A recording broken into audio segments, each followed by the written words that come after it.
Hey everybody, and so in today's tutorial, I just want to talk a little bit about how a storyboard would work. So what I did is I took my 3 grids from the comic strip template that I had from Google Slides. I applied it to a sketchbook app that I use for my iPad, just so that I can just draw and write out. Now you can totally do this in Google Slides, but for me, this just feels more realistic. I typically like to print these out, but you can totally do something similar if you have an iPad, or if you just want to use Google Slides, you can do it in Google Slides as well. So when you're working with this, you can either use it in this rotation, or you can rotate it the other way, and then you can have this rotation as well, okay? Doesn't really matter. But either way you go, you want to kind of start writing it in.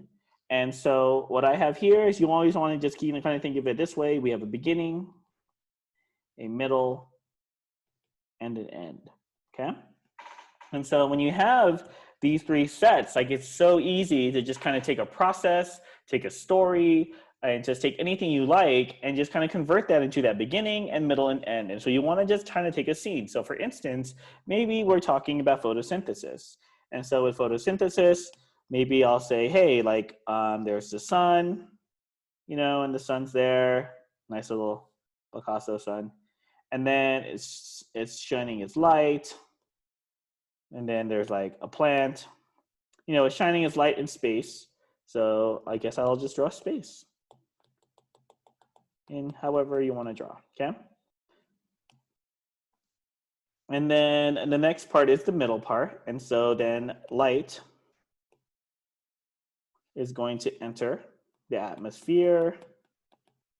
And then here we have a plant. Oops.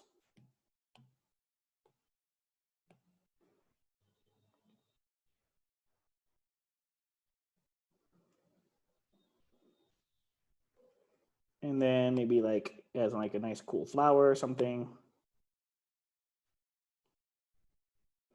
Okay, and it's absorbing that light, and then the plant. I'm just gonna have to draw this plant nice and big now.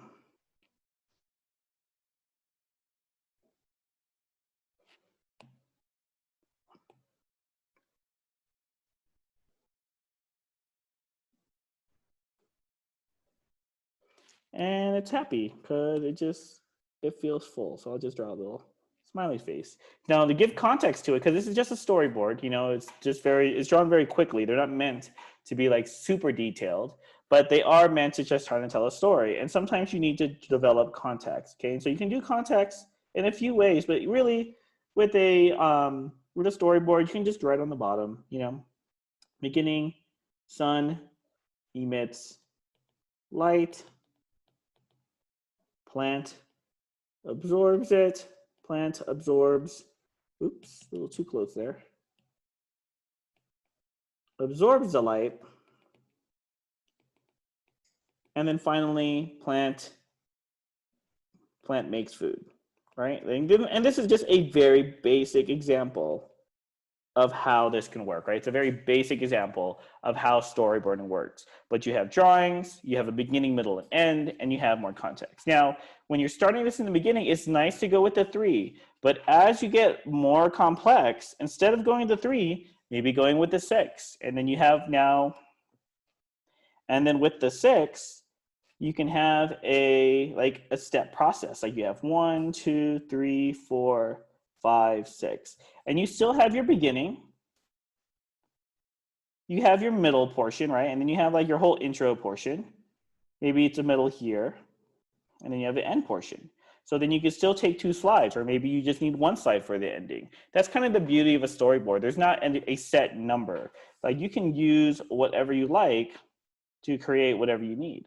So hopefully they gave you some background of how to start a storyboard. And if you ever need any more, you're always more than welcome to contact me, reach me, email me. It's just any way you'd like to contact, please do so. But thank you so much for listening, and I hope you have a good one.